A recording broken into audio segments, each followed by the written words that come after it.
Magandang hapon po sa inyong lahat. Muli, tayo po ngayon ay mag-aaral ng salita ng Diyos. Sige po, manalangin po tayo. Aming Ama, nagpapasalamat kami sa hapong ito, O Diyos, at patuloy na inaanyayahan ka namin sa lugar na ito sa pag-aaral ng iyong salita. Hayaan mo na magrema sa bawat isa sa amin, O Diyos. Salamat, Ama, sa iyong kapurihan sa pangalan ni Jesus. Amen. Isang mapagpalang hapon po sa inyong lahat.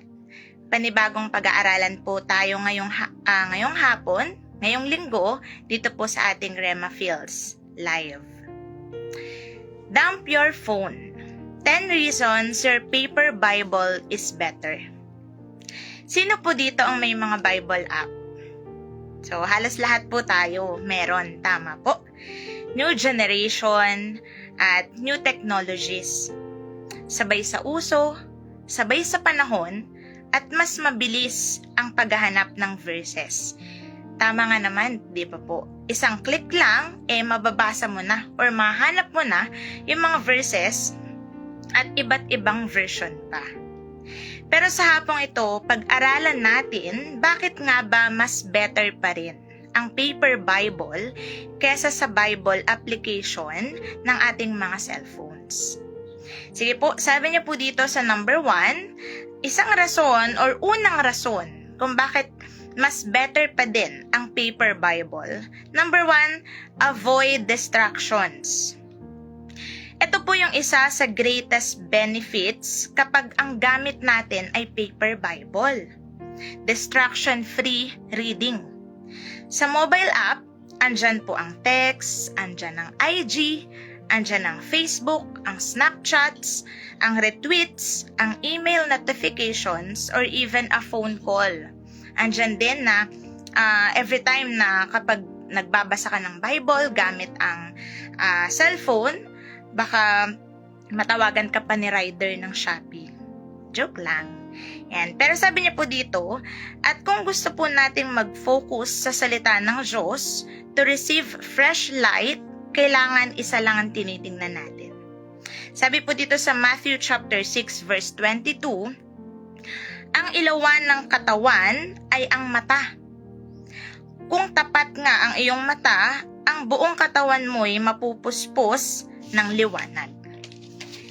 Studies have shown that there is a cognitive cost each time na magkiklik tayo ng mga update sa phone po natin. And then, babalik po ulit tayo dun sa una nating pagfofokusan. At every time daw po na mangyayari ito, halimbawa po, tayo po ay nagbabasa ng Bible sa phone.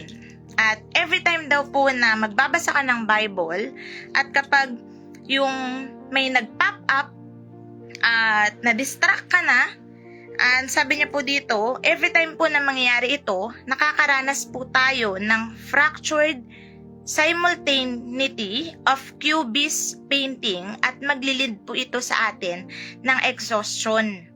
At hindi po ba kayo nagtataka kung bakit yung mga Kristyano ngayon madaling mapagod? Hindi po ba tayo nagtataka kung bakit yung mga kabataan ngayon, ang bilis po nilang mag-quit? At alam niyo po, ang dahilan pala ay kasi distracted po tayo sa lahat ng bagay. Hindi po tayo nakafocus sa isa. At madalas, kapag nakafocus ka nga, madidistract ka ng ibang bagay at yung pinagfokusan mo nung una, mawawala na. At alam niyo po, sabi niya po dito, yung pangalawang reason, avoid temptations. Siyempre po, kapag distracted ka na, madali na po tayong matempt. Amen po. At kapag may nag-pop up, kailangan mong replyan. So sabi ko nga kanina, kapag nagbabasa po tayo ng Bible sa cellphone, madali lang po tayong matempt. Madali lang po tayong madistract. At kapag na-distract ka na, ang gagawin mo, matetempt ka ng replyan. Matetempt ka ng manood. Amen po.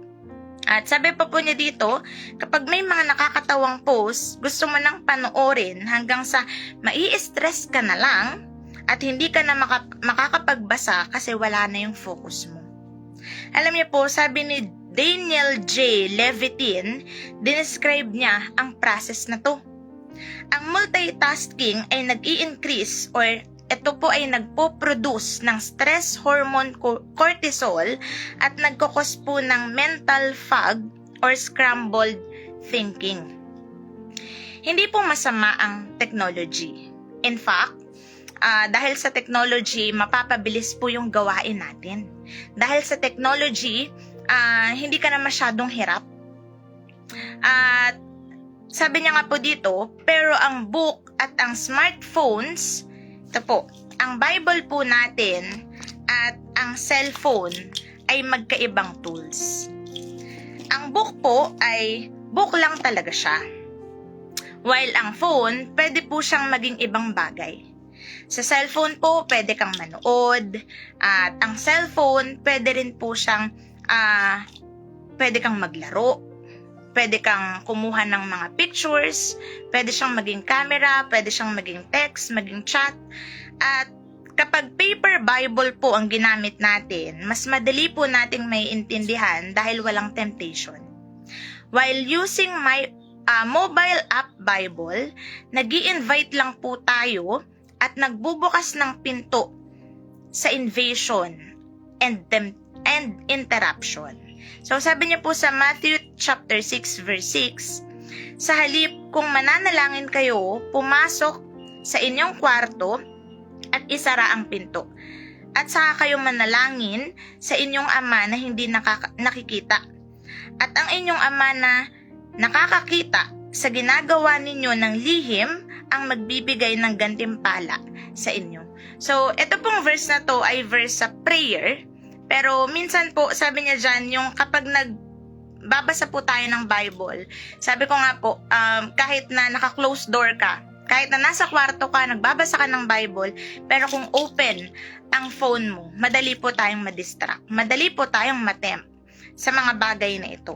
At yung number 3, sabi niya po dyan, a paper Bible requires more intentionality. Alam niyo po, tayong mga Kristyano, required po tayong magbasa ng Bible. Amen po. Hindi para sa iba, kundi para mag-benefit po sa atin.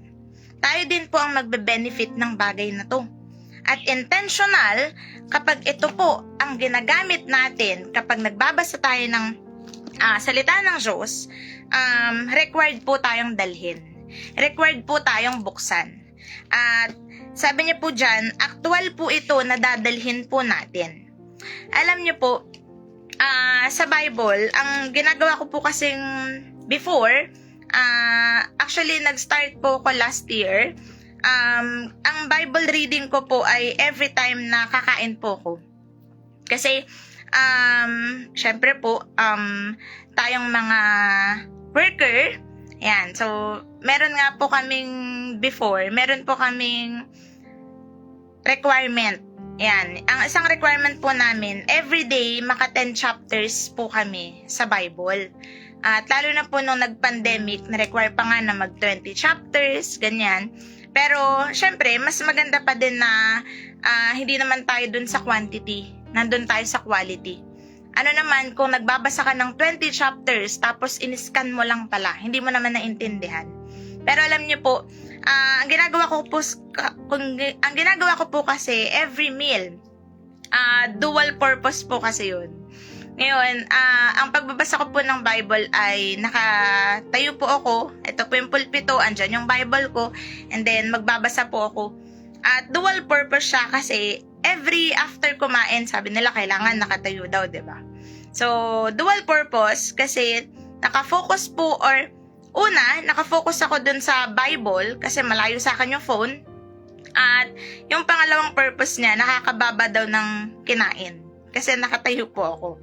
Pero alam niyo po, yung Bible ko po kasi ay punong-puno siya ng sticky notes. Ngayon, para saan? At yung Bible ko po ay ready po siya sa labanan. Punong-puno po siya ng pang-Bible study. Ngayon, nung worker pa lang po kasi ako, year 2011. Nung worker pa lang po ako, yung leader ko, sabi niya, pupunta po kami dun sa Bible study. Ngayon, yung pupuntahan po namin, actually first time ko lang silang mamimit kasi bagong salta po ako dun sa lugar.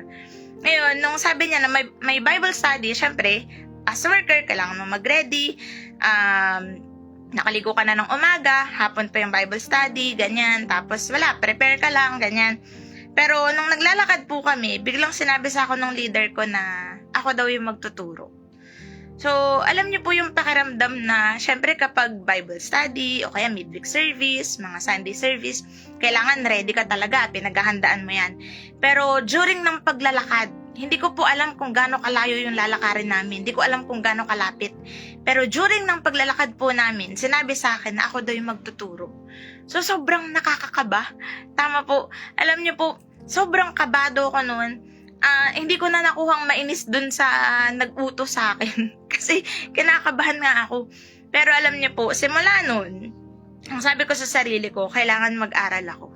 Ang sabi ko sa sarili ko, kailangan,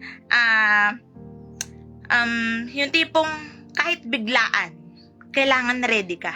At alam niyo po, ang ginawa ko dun sa Bible ko, pinuno ko siya ng sticky notes, tapos puro underline, puro siya, alam niyo, naka-highlight siya. Yung para kapag, alimbawa, naka-highlight na, tapos may ballpen pa na nakalagay, BS, o kaya midweek, o kaya Sunday, para in case lang na merong magbigla sa'yo. Okay, meron akong Bible study. Okay, meron akong pang midweek. Okay, meron akong pang Sunday. At alam niyo po, nung year 2015, nagkaroon po kasi ako ng Amplified Bible. Ito po yung,